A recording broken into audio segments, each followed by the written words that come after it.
இதில் வந்து அவதூறோ இல்லை வதந்தியோ எதுவும் பரப்பக்கூடாது அப்படின்னு சொல்லியிருக்காங்க. பேசக்கூடாதுன்னு சொல்லலை. அவதூறோ வதந்தியோ இல்லாத தகவல் யார் சொல்கிறாங்க? ஏன் தண்டிக்க போகிறேன் அப்படின்னு சொன்னால் போய் கடலில் குதிங்க. ஏன்னா சிபிசிஐடி என்கொயரி வந்து நாங்கள் வந்து எங்களுக்கு திருப்தி இல்லை, சிபிஐ என்கொயரி வேண்டும்னு சொல்கிறாரு. இதே திருமாவளவன் கடந்த ஆண்டு என்ன சொன்னார்? ப்ரெஸ் மீட் வச்சார். என்ன சொன்னார்? சிபிசிஐடி போதும், சிபிஐ எல்லாம் எங்களுக்கு நம்பிக்கை இல்லை, சிபிசிஐடி மேல் நாங்கள் தமிழக காவல்துறை மீது நம்பிக்கையை வைத்திருக்கிறோம். சரியா? தமிழக காவல்துறை மீது நம்பிக்கை வைத்திருக்கிறோம் என்று சொல்லும் பொழுது அப்பொழுது என்ன பதிவு செய்கிறார்? மாண்புமிகு முதலமைச்சரின் மீது நம்பிக்கை வைத்திருக்கிறோம். இன்றைக்கி சிபிஐ விசாரணை நீ கோரும் பொழுது இந்த துறையை வைத்திருக்கின்ற ஸ்டாலின் மீது எனக்கு நம்பிக்கை இல்லை என்று ஏன் உன்னால் சொல்ல முடியல? மாண்புமிகு முதலமைச்சர் நேரடி கட்டுப்பாட்டில் நடந்து கொண்டிருக்கின்ற விசாரணை. அப்போ அந்த விசாரணையில் உனக்கு நம்பிக்கை இல்லை என்றால் ஸ்டாலின் மீது உனக்கு நம்பிக்கை இல்லை. அப்புறம் இது என்ன கூட்டணி? அப்புறம் சமீபத்தில் ஒரு தட்டி வச்சாங்க, ஒரு பதாகை வச்சு இந்த மாதிரி 900 நாட்களுக்கு மேலே ஆயிடுச்சு, 1000 நாட்களை அடைய போகிறது, என்னத்தை கிழிச்சிங்க அப்படின்னு கேட்டாங்கன்னு உடனே இவங்களுக்கு சூடு சொரணை வந்துருச்சான். இங்கே விஜய், ஸ்டாலின், திருமாவளவன் தன்னுடைய கட்சியுடைய எண்ண ஓட்டம், கம்யூனிஸ்ட்டு அவங்களுடைய கட்சியுடைய எண்ண ஓட்டம், ஸ்டாலினுடைய கூட்டணி கணக்குகள், விஜயுடைய அரசியல் கணக்குகள், இதுதான் எடுபடும். கடைசி வரைக்கும் மலம் கலந்த அந்த நீரை குடித்த அந்த மக்களுக்கு தீர்வு கிடைக்காது. எடுத்துக்கலாமா? அப்படி இந்த அயோக்கியர்களுக்கெல்லாம் யோசனை கொடுக்கவே கூடாது. இருந்தாலும் ஒரு யோசனையை நான் சொன்னேன். நீ போகிற டீ கடையில் போய் உட்கார்ற, உன் வீட்டில் எடுத்தால் டீ பிளாஸ்டிக்கில் எடுத்துகிட்டு வராங்க. ஆனால் அந்த டீ கடையில் உட்காந்து டீ குடிக்கிற மாதிரி ஒரு கோர்ஸை கொடுக்குறாங்க. ஆமாம்மா, வீட்டிலேருந்து தான் கொண்டு வராங்க. இவருக்கு தனி ஒரு கப்பு வேறு. சரியா? அது வைக்கிற, சரி வச்சுட்டு போ. ஆனால் அடையாளமாகவாவது நீ என்ன பண்ணுற? நான் டீ கடையில் டீ உறிஞ்சுகிறேன் மக்களோட அப்படின்னு. சரியா? இப்போது நேராக வந்து வெங்காய வயலுக்கு போயிருக்கணும், போய் அந்த வீட்டுக்கு போயிருக்கணும். அவங்க வீட்டுக்கு போயிட்டு யாரெல்லாம் பாதிக்கப்பட்டாங்களோ அவங்க வீட்டில் போய் உட்காந்து தண்ணி கொடுங்கம்மா, எனக்கு தண்ணி வாங்கி குடிச்சிட்டு ஒரு பெரிய ஸ்டேட்மென்ட் என்ன பண்ண போகிறாங்க? உனக்காக மினரல் வாட்டரை கொண்டு வர போகிறாங்க, அதை ஊற்றி கொடுக்க போகிறாங்க. ஆனால் இப்படிப்பட்ட ஒரு செயலில் பாதிக்கப்பட்டவர்களை போய் பார்க்கணும், அவங்களுக்காக நாம் இருக்கணும்னு உனக்கு நினைக்கல. அப்போ கூட நீ அரசியல் தான் நினைக்கிற. அப்படி என்ன ஒரு பாழா போன அரசியல் உனக்கு? இந்த மலம் கலந்த குடிநீரை பாதிக்கப்பட்டவர்கள் ஐயோ பாதிக்கப்பட்டாங்களா போனோம் அப்படின்ற உணர்வு இல்லாமல் நீ யோசிக்கிறல்ல, இந்த சாதி அந்த சாதி, இந்த கால்குலேஷன் அந்த கால்குலேஷன்லாம் யோசிக்கிறல்ல. இதே மாதிரி மக்கள் கால்குலேட் பண்ணியிருந்தா, யோசிச்சிருந்தா நீ எல்லாம் முதலமைச்சராக இருப்பியா?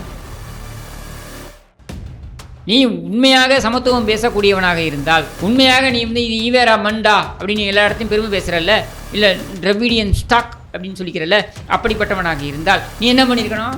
இருதரப்பு மக்களையும் அழைத்து பேசி இருக்க வேண்டும், பேசி தீர்வை கொண்டு வந்திருக்க வேண்டும். உன்னால் பண்ண முடியல. அதை மாறாக அதில் எப்படி குளிர்காயலாம் அப்படின்னு யோசிக்க தான் உனக்கு தோணுது. இதுதான் கேவலமான உன் புத்தி. நீ என்றைக்குமே வந்து ஒரு சராசரி அரசியல்வாதி, இன்னும் சொல்ல வேண்டும் என்றால் ஒரு சராசரிக்கும் கீழான ஒரு அரசியல்வாதி தான் நீ என்றைக்குமே வந்து ஒரு தலைவனாக முடியாது. நீ வந்து முதலமைச்சராக இருப்பதே வந்து இந்த தமிழ்நாட்டிற்கு ஒரு இழுக்கு. ஸ்டாலின் சொல்லுவார்ல, இதுதாண்டா திமுக, இதுதாண்டா திமுக, அவ்வளோதான். வணக்கம் இடமலம் நேர்களே. வேங்கை வயல் சம்பவம் அதில் வந்து பார்த்தீங்கன்னா இன்றைக்கு வரைக்கும் நீதி கிடைக்கல அப்படின்னு மக்கள் அங்கே போராடிட்டு இருக்கிறப்போ வந்து விஜய் அங்கே போகிறதா இருந்தது. அதை குறித்து வந்து பார்த்தீங்கன்னா ஒரு கட் அவுட்டும் ஒன்று வச்சுருந்தாங்க. 900 நாளுக்கு மேலே ஆயிடுச்சு, இன்னும் நடவடிக்கை எடுக்கல அப்படின்னு. இந்த நேரத்தில் அரசாங்கத்தில் வந்து பார்த்தீங்கன்னா சிபிசிஐடியிலேருந்து பல விசாரணைகள் நடத்தி குற்றப்பத்திரிகை வந்து தாக்கல் செய்து இவங்க தான் வந்து குற்றவாளிகள் அப்படிங்கிற மாதிரி சில பேரோட பேரும் வந்திருக்கு. ஆனால் அதை குறித்தும் வந்து பார்த்தீங்கன்னா முன்னுக்கு பின் முரணான தகவலாகவும் இருக்குது. இன்றைக்கி பேசுபொருளாக மாறி இருக்கிற இந்த விஷயத்துக்கு பின்னணியில் இருக்கக்கூடிய நம்மளுக்கு தெரியாத நிறையா செய்திகளை கிஷோர் கேசாமி கிட்ட கேள்வியெல்லாம் கேட்டு தெரிஞ்சுக்கலாம். வணக்கம். ஸோ ரொம்ப சென்சிட்டிவான இஷ்யூ. நம்மளே வந்து பேசுகிறப்போ மென்ஷன் பண்ணுவோம், ஏன்னா அந்த விசாரணை போயிட்டுருக்கு அப்படிங்கிறனால அதை பற்றி பெருசாக எதுவும் பேச மாட்டேன். இன்ஃபேக்ட் இதில் வந்து அவதூறோ இல்லை வதந்தியோ எதுவும் பரப்பக்கூடாது அப்படின்னு சொல்லியிருக்காங்க. பேசக்கூடாதுன்னு சொல்லலை. அவதூறோ வதந்தியோ இல்லாத தகவல் யார் சொல்கிறாங்க? அரசாங்க தரப்புலேருந்து சொல்லப்படுது. யார் தரப்புலேருந்து? அரசாங்க தரப்புலேருந்து சொல்லப்படுது. இப்போ நானே கேட்குறேன்னாக்க, வதந்தியோ அவதூறோ பரப்பக்கூடாது என்று சொல்வீர்கள் என்றால் முதலில் உங்களை பார்த்து நீங்களே சொல்லிக் கொள்ளுங்கள். தண்டிக்க போகிறேன் அப்படின்னு சொன்னால் போய் கடலில் குதிங்க. ஏன்னா கடந்த 2.5 ஆண்டுகளாக அவதூறுகளையும் வதந்திகளையும் இது குறித்து பரப்பி வந்தவர்கள் நீங்கள் தான் இந்த இஷ்யூவில். சரியா? நாங்கள் அது பகிரங்கமாக நான் ஒரு குற்றச்சாட்டாகவே வைக்கிறேன். சரியா? ஏன்னா நீங்கள் புரிஞ்சுக்கோங்க, இது வந்து ஒரு ஊரில் நடந்திருக்கின்ற ஒரு பிரச்சனை. ஒரு சாதி தன்னை ஒடுக்கியிருக்கிறார்கள் அப்படின்னு சொல்லி அதன் அடிப்படையில் எனக்கு இந்த கொடுமை எழுந்திருக்கிறது அப்படின்னு பகிரங்கமாக வெளியே வந்து சொல்லியிருக்கிறார்கள். அப்போது இது ரொம்ப சென்சிட்டிவ் டாபிக். இது நாள் ஒன்றிலிருந்தே இது ரொம்ப சென்சிட்டிவ் டாபிக். அப்படி சென்சிட்டிவாக இருக்கக்கூடிய ஒரு விஷயத்தில் அரசாங்கம் எப்படி கையாண்டிருக்க வேண்டும்? சதின்னு வந்துட்டாலே லைவ் ஒயர் தான். அதாவது கரண்ட் கம்பி மாதிரின்றீங்க. நீங்கள் வந்து இப்போ சிட்டியில் இருக்கக்கூடிய விஷயங்கள் வேறு, ஊர் பக்கம் இருக்கக்கூடிய விஷயங்கள் கம்ப்ளீட்லி டிஃப்ரெண்ட். நீங்கள் அதை புரிஞ்சிக்கவே முடியாது. சிட்டியில் இருந்துட்டு ஊர் பக்கம் இருக்கக்கூடிய விஷயங்கள் எப்படி இருக்குன்றதை நீங்கள் புரிஞ்சிக்கவே முடியாது. இங்கே உட்காந்துட்டு நம்ம இப்படி அப்படி, இது ஆணவ கொலை, அது அப்படி இன்னும் பேசலாம். நாடக காதல் அப்படின்னு ஒன்றுமே கிடையாது இப்படின்லாம் பேசலாம். ஊர் பக்கம் இதெல்லாம் அவர்களுடைய சமுதாய இருப்பையே சிதைத்து கொண்டிருக்கின்றன. தினசரி வாழ்க்கையிலே வந்து அஃபெக்ட் ஆகும். சரியா, எந்த பக்கமாக வேணா இருக்கட்டும். நான் வந்து இவங்க சைடு அவங்க சைடு இந்த மாதிரி நான் எந்த சைடுமே எடுக்கலை. ஆனால் இதெல்லாம் அவர்களுடைய வாழ்வாதாரத்தின் வந்து அவங்களுடைய வாழ்க்கை முறை. ஏன்னா வாழ்வாதாரம் வாழ்க்கை முறைன்றது கம்ப்ளீட்லி என்ன சொல்கிறது, ஒட்டி இருக்கக்கூடியது. நீங்கள் சிட்டியில் வந்து நீங்கள் சுவிட்ச் ஆஃப் பண்ணிடலாம். யூ கேன் ஜஸ்ட் சுவிட்ச் off your mobile, going to your உங்கள் வீட்டுக்குள்ளே போயிட்டு நீங்கள் காத்திட்டிங்கன்னா அவ்வளோதான், முடிஞ்சு. பக்கத்து வீட்டில் என்ன பண்ணுறாங்க கூட நீங்கள் தெரியாமல் இருக்கலாம். ஆனால் கிராமப்புறங்களில் அப்படி இருக்க முடியாது. நீங்கள் அங்கே நடமாடி ஆகணும், அங்கே இருக்கக்கூடிய அந்த சுற்றுப்புற சூழலுக்கு ஏற்ற மாதிரி நீங்கள் வாழ்ந்தாகணும். இப்படி நிறைய விஷயங்கள் இருக்குது. அப்படின்னும் பொழுது இது ரொம்ப சென்சிட்டிவான சப்ஜெக்ட் அப்படின்றத இந்த அரசாங்கத்துக்கு தெரியாமலாம் கிடையாது. அப்போது இதை 2.5 ஆண்டுகளுக்கு முன்னரே நீங்கள் ஏன் முன்னெடுக்கவில்லை? இப்போ சொல்கிறீங்கல்ல, யாரும் இதை பற்றி பேசாதீர்கள், இது குறித்து யாரும் தகவல்களை பரப்பாதீர்கள், நாங்கள் எல்லா விசாரணையும் செய்திருக்கிறோம், நாங்கள் இத்தனை ஆவணங்களை வந்து எடுத்து வைத்திருக்கிறோம் அப்படின்னு சொல்லிட்டு. எனக்கு ஒரு விஷயம் புரியல. என்னென்னா, இந்த வதந்திகள் நீங்கள் சொல்வதை போல, இது வதந்தினே வச்சுப்போம், நீங்கள் சொல்கிறது வதந்தி. நீங்கள் சொல்கிறீங்க இல்லையா, உங்கள் கூற்றுப்படியே எதை நீங்கள் வதந்தி என்று சொல்கிறீர்களோ, எதை நீங்கள் அவதூறு என்று சொல்கிறீர்களோ, இதையெல்லாம் வைப்பது யார்? இன்றைக்கு பொதுவில் வைத்திருப்பது யார்? விடுதலை சிறுத்தைகள் கட்சி, திமுக உன்னுடைய கூட்டணி கட்சி, மார்க்சிஸ்ட் கம்யூனிஸ்ட் உன்னுடைய கூட்டணி கட்சி. அப்போது நீ யாரிடம் அவர்களிடம் சொல்லியிருக்க வேண்டும். இல்லை, என்ன மாதிரி அவதூறுலாம் அவங்களாம் இதுக்கு முன்னாடி வந்து என்ன அவங்க சிபிசிஐடி என்கொயரி வந்து நாங்கள் வந்து எங்களுக்கு திருப்தி இல்லை, சிபிஐ என்கொயரி வேண்டும்னு சொல்கிறாரு. இதே திருமாவளவன் கடந்த ஆண்டு என்ன சொன்னார்? ப்ரெஸ் மீட் வச்சார். என்ன சொன்னார்? சிபிசிஐடி போதும், சிபிஐ எல்லாம் எங்களுக்கு நம்பிக்கை இல்லை, சிபிசிஐடி மேல் நாங்கள் தமிழக காவல்துறை மீது நம்பிக்கை வைத்திருக்கிறோம். சரியா, தமிழக காவல்துறை மீது நம்பிக்கை வைத்திருக்கிறோம் என்று சொல்லும் பொழுது அப்பொழுது என்ன பதிவு செய்கிறார்? மாண்புமிகு முதலமைச்சரின் மீது நம்பிக்கை வைத்திருக்கிறோம்.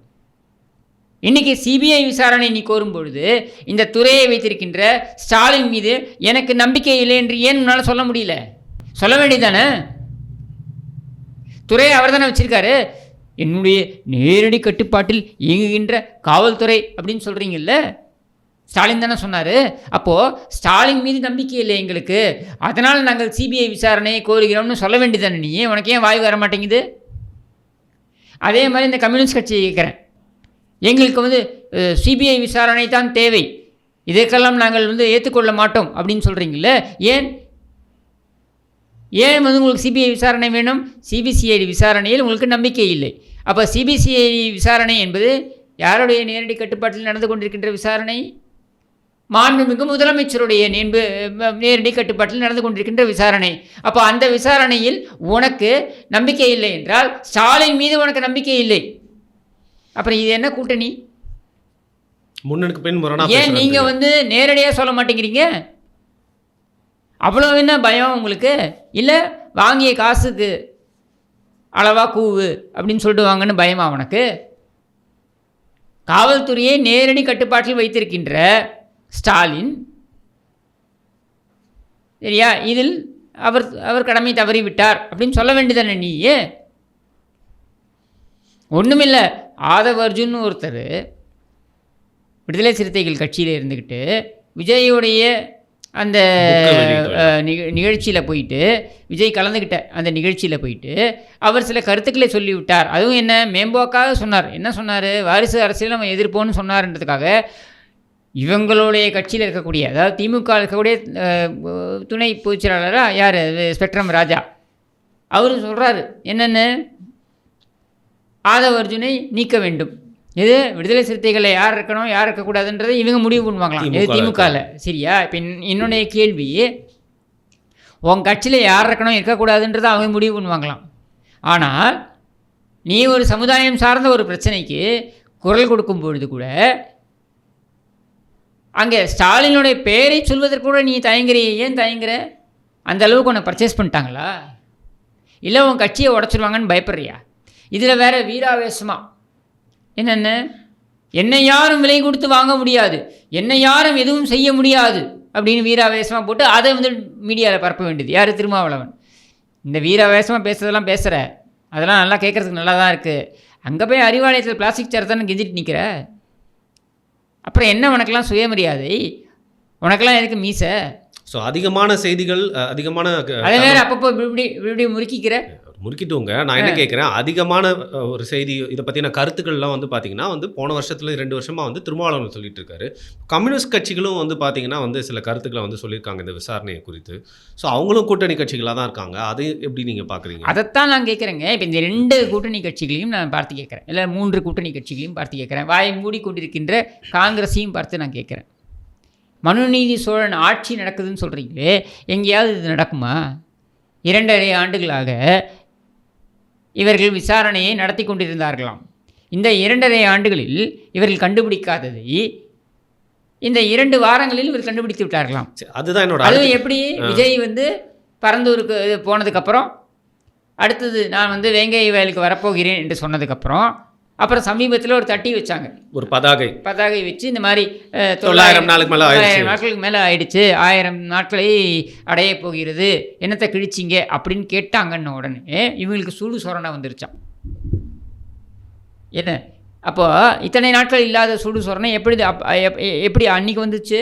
எப்படி அவசரமாக கொண்டு வந்து கோர்ட்டில் கொண்டு வந்து குற்றப்பத்திரிகையை தாக்கல் பண்ணுறீங்க? இல்லை, அதான் புரிஞ்சுக்க கேட்குறேன். விஜய் வந்து அங்கே போக போகிறோன்றாரு. அதுக்கப்புறம் வந்து இந்த பதாகை விஷயம் நீங்கள் சொல்கிறீங்க இத்தனை நாள் ஆயிடுச்சு அப்படிங்கிறத, அதை வந்து ஃபோட்டோ எடுத்து போட்டு நிறைய இடத்துல வந்து பரப்பிட்டே இருக்காங்க. ஸோ விஜய் அந்த இடத்துல போயிட்டு இப்போ பரந்தூரில் அவர் ஒரு அரசியல் இம்பாக்டை உருவாக்குன மாதிரி இங்கேயும் வந்து பார்த்தீங்கன்னா அவரோட அந்த லைம்லைட் அவர் மேலே விழுந்துரும். ப்ளஸ் திமுக வந்து நடவடிக்கை எடுக்கணுன்ற கரை விழுந்துருன்றனால அவசரமாக அதை பண்ணியிருக்காங்க. அப்போ கடைசி வரைக்கும் பாதிக்கப்பட்ட மக்களுக்கு நியாயம் கிடைக்க வேண்டும் நீங்கள் யோசிக்க மாட்டீங்க. இங்கே விஜய், ஸ்டாலின், திருமாவளவன் தன்னுடைய கட்சியுடைய எண்ண ஓட்டம், கம்யூனிஸ்ட்டு அவங்களுடைய கட்சியுடைய எண்ண ஓட்டம், ஸ்டாலினுடைய கூட்டணி கணக்குகள், விஜயுடைய அரசியல் கணக்குகள், இதுதான் எடுபடும். கடைசி வரைக்கும் மலம் கலந்த அந்த நீரை குடித்த அந்த மக்களுக்கு தீர்வு கிடைக்காது. எடுத்துக்கலாமா அப்படி? இதை யார் கம்ப்ளைண்ட் பண்ணாங்களோ அவங்க மேலேயே நீங்கள் பரப்புவீங்க. அதுவும் எப்படி பரப்புவீங்க? சொல்கிறீங்க வதந்திகளை பரப்பாதீர்கள், அவதூறுகளை பரப்பாதீர்கள்னு. யாருங்க வதந்திகளை அவதூறுகளை பரப்பியது? உங்கள் தரப்பு தான் பரப்பி இருக்கிறது. பல வீடியோக்களை நீங்கள் தான் பரப்புகிறீர்கள். எதுக்கு வெளியிடுறீங்க அந்த வீடியோக்கள்லாம்?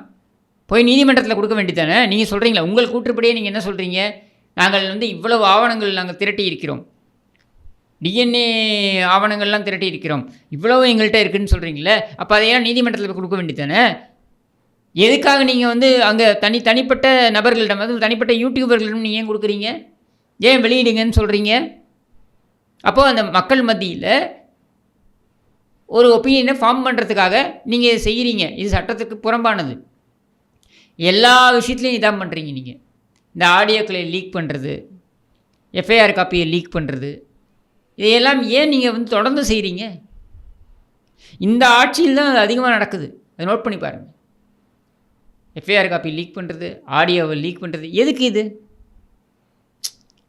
ஒரு பிரச்சனையை வேற ஒரு ஸ்ட்ராட்டஜி எடுத்து இல்லை. இவங்களை பொறுத்த வரைக்கும் இந்த பிரச்சனையின் தீர்வை நோக்கி இவர்கள் என்றைக்குமே செல்ல மாட்டார்கள். இவர்கள் இந்த பிரச்சனையை திசை திருப்பி இதை மழுங்கடிக்க செய்வது எப்படி அப்படின்னு யோசிக்கிறது மட்டும்தான். இதுக்கு ஒரு டீம் உட்காந்துருக்கு. அதை கொடுக்குற யோசனை இதெல்லாம்.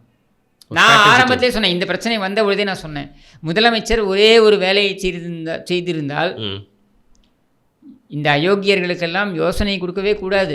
இருந்தாலும் ஒரு யோசனையை நான் சொன்னேன். என்னென்னா அதாவது மத சாதி நல்லிணக்கம், அதாவது இந்த இஷ்யூ நடந்ததுக்கு அப்புறம் சொல்கிறீங்க, அது நல்லிணக்கம் கருதி நான் சொன்னேன். என்ன சொன்னேன்? நீ போகிற டீ கடையில் போய் உட்கார்ற, உன் வீட்டில் எடுத்தால் டீ ஃப்ளாஸ்கில் எடுத்துகிட்டு வராங்க, சரியா? ஆனால் அந்த டீ கடையில் உட்காந்து டீ குடிக்கிற மாதிரி ஒரு போஸ்ட்டை கொடுக்குறாங்க. ஆமாம், இவங்க வீட்டிலேருந்து தான் கொண்டு வராங்க, இவருக்கு தனி ஒரு கப்பு வேறு, சரியா? அது வைக்கிற, சரி வச்சுட்டு போ. ஆனால் அடையாளமாகவாவது நீ என்ன பண்ணுற, நான் டீ கடையில் டீ உறிஞ்சுகிறேன் மக்களோட அப்படின்னு, சரியா?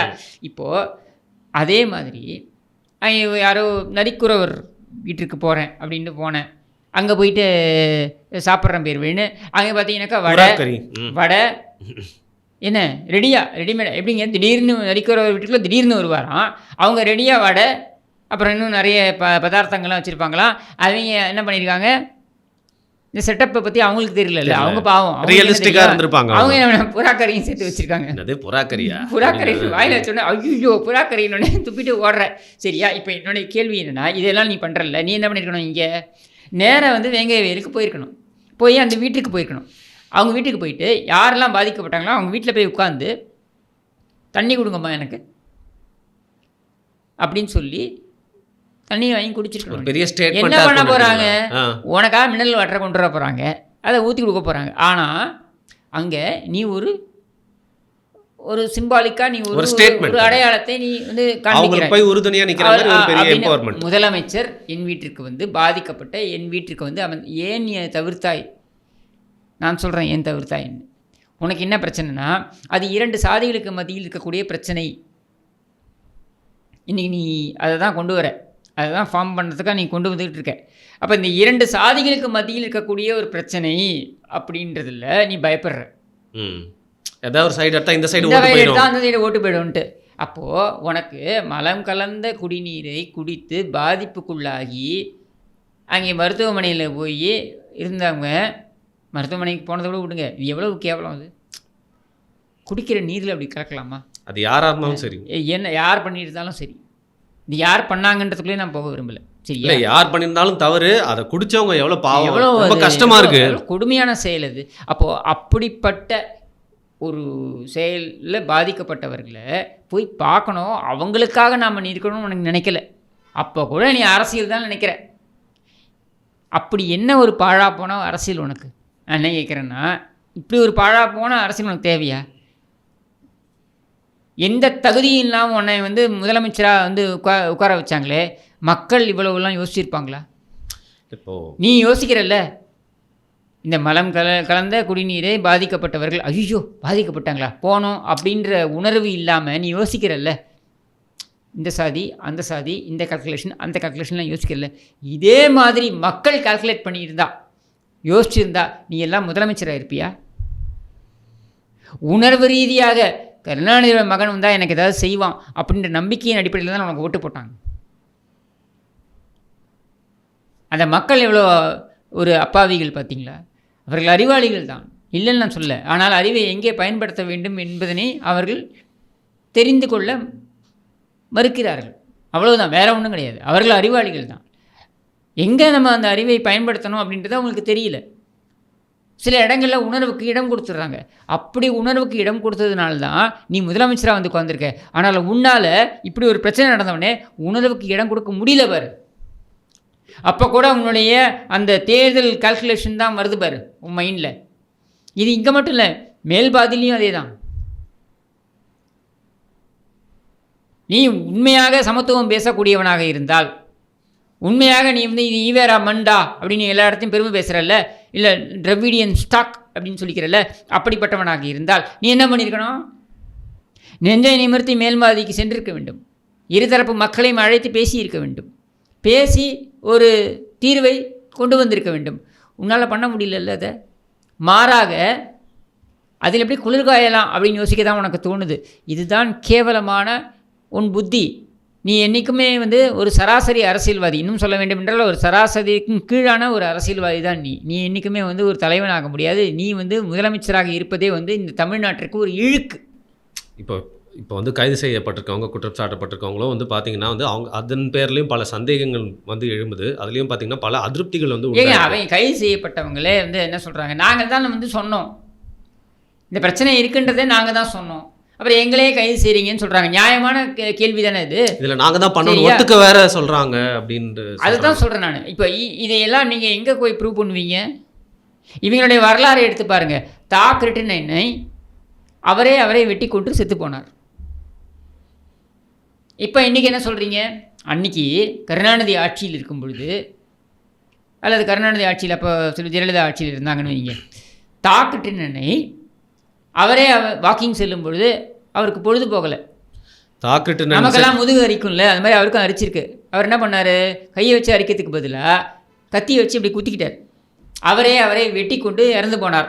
So, கேஸை எப்படி முடித்தாங்க, தாக்கட்டு எப்படி அவரை வெட்டி கொண்டு இறந்து போனாரோ, எப்படி அண்ணா நகர் ரமேஷ் அவர் குடும்பம் மொத்தமும் என்ன சரியா அவர்கள் வந்து ஜீவசமாதி அடைந்தார்களோ, அதுலேயும் பார்த்தீங்கன்னாக்கா அந்த 2 வயது குழந்தையும் கூட தற்கொலை செய்து கொண்டு தான். 2 வயது குழந்தை எப்படி தற்கொலை செய்து கொள்ளும் தெரியாது, செய்து கொண்டதாம். சரியா எப்படி அவர்கள் ஜீவசமாதி அடைந்தார்களோ, எப்படி சதிக் பாட்ஷா அவர் அல்லாவை சென்று சேர்ந்தாரோ, அப்படி இங்கேயும் வந்து அவர்களுக்கு அவர்களுடைய குடிநீரில் மலத்தை கலந்து கொண்டார்கள். இதுதான் திமுக. ஸ்டாலின் சொல்லுவார்ல, இதுதாண்டா திமுக, அவ்வளவுதான். இதுக்கு மேலே வந்து நம்மளுக்கு உணர்ச்சி பூர்வமாக எதுவும் பேசாமல் லைக் கரெக்டான விசாரணை நடக்குமா, இல்லை எந்தெந்த விஷயங்கள்லாம் அதான் வந்து சொல்லியிருக்காங்கல்ல, நாங்கள் இவ்வளவு ஆவணங்கள் திரட்டியிருக்கிறோம், அவ்வளவு ஆவணங்கள் திரட்டியிருக்கிறோம்னா நாங்கள் கேட்குறது ஒன்றே ஒன்று தான். இவ்வளவு ஆவணங்கள் திரட்டிய நீ திருமாவளவனை அழைத்து, அதாவது ஆதவ் அர்ஜுன் விவகாரம் வந்த உடனே திருமாவளவனிடம் கண்டிஷன் போட்டு ஆதவ் அர்ஜுனை வெளியேற்றிய பின்னர் தான் நான் கோட்டையில் சந்திப்பேன்னு சொல்லக்கூடிய நீ, இதே கம்யூனிஸ்ட் தலைவர்களை வந்து தடிக்கு விழுந்தா அவங்க ஏதாவது ஒரு ஸ்டேட்மெண்ட் விட்டாங்கன்னா உடனே அவங்கள வந்து அறிவாலயத்துக்கோ கோட்டைக்கோ அழைத்து சந்திக்கக்கூடிய நீ, இதே திருமாவளவனையும் கம்யூனிஸ்டையும் அழைத்து அவங்கள்ட்ட இதை பாருங்கள் இவ்வளோ ஆவணங்கள் திரட்டி இருக்கிறோம், இவ்வளோ விஷயங்கள் திரட்டி இருக்கிறோம், இதன் அடிப்படையில் தான் இந்த முடிவு எடுக்கிறோம்னு சொல்ல வேண்டியதானே நீ? முரசொலியில் என்ன சொல்கிற? கம்யூனிஸ்ட்டு இவர் இதுக்கு முன்னாடி இருந்த பாலகிருஷ்ணனா அவர் வந்து ஒரு விஷயத்தை ஜனநாயகம் இங்கே இருக்கிறதா, இங்கே ஒரு மினி எமர்ஜென்சி நடக்கிறது அப்படின்னு சொன்ன பொழுது நீ என்ன போட்ட? முரசொலியில் தலையங்கம் என்ன போட்ட? எப்பொழுது வேண்டுமானாலும் சந்திக்கக்கூடிய ஒரு தலைவராக முதலமைச்சர் இருக்கிறார்னு சொன்னல. அப்போது இந்த மாதிரி ஒரு விஷயம் நடக்க போகுது, இந்த மாதிரி உன்னோட காவல்துறை, உன்னுடைய நேரடி கட்டுப்பாட்டில் இருக்கக்கூடிய காவல்துறை இதை செய்ய போகிறதுன்னு தெரிஞ்ச உடனே நீ செய்ய வேண்டியதெல்லாம் என்ன? திருமாவளவனையும் இவங்களையும் அந்த யார் சண்முகமா வேறு யார் கம்யூனிஸ்ட் தலைவராக வந்திருக்காரு, அவங்க 2 பேரையும் கூப்பிட்டு உட்கார வச்சு அறிவாலயத்துலேயோ கோட்டையிலையோ உட்கார வச்சு இது பாருங்கள் இவ்வளோ ஆவணங்கள் திரட்டியிருக்கோம், இவ்வளோ தகவல்கள் எங்களுக்கு வந்திருக்குங்க, அதனால் நீங்கள் எதுவும் இது பண்ணாதீங்க, நாங்கள் வந்து இதை கோர்ட்டில் சமர்ப்பிக்க போகிறோம் அப்படின்னு சொல்கிறதுக்கு உனக்கு என்ன பிரச்சனை? ஒரு பிரச்சனையும் கிடையாது. இங்கே என்னென்னா திருமாவளவன் அவருடைய அரசியல் செய்து கொண்டிருக்க வேண்டும். அதாவது நானும் இருக்கிறேன் காமிக்கிறதுக்கு திருமாவளவனுக்கு நம்ம அலோவ் பண்ணணும். கம்யூனிஸ்ட் நாங்களும் இருக்கிறோம் என்று காண்பித்துக் கொள்வதற்கு அவர்களையும் அனுமதிக்க வேண்டும். நீயும் அரசியல் செய்ய வேண்டும். எதுக்குடா இந்த மானங்கெட்ட பொழப்பு? எதுக்குடா நீங்கள்லாம் வெள்ளையும் சொல்லியுமா அலையிறீங்க? சரி, நீங்கள்லாம் மக்கள் சேவையில் வேறு இருக்கீங்களா? வெக்கமா இல்லையா உங்களுக்குலாம்? சி. இப்போ ரொம்ப சென்சிட்டிவான இஷ்யூ, பல நாள் பேசாமல் இருந்து இன்றைக்கி வந்து இது பேச பொருள் ஆயிருக்கு. சீக்கிரமாக நீதி வரணும். அது மட்டும் இல்லாமல் பார்த்தீங்கன்னா தவறான நபர்கள் யாரும் தண்டிக்கப்படக்கூடாது. பொறுத்திருந்து பார்க்கலாம் என்ன ஆகுதுன்னு. மிக்க நன்றி.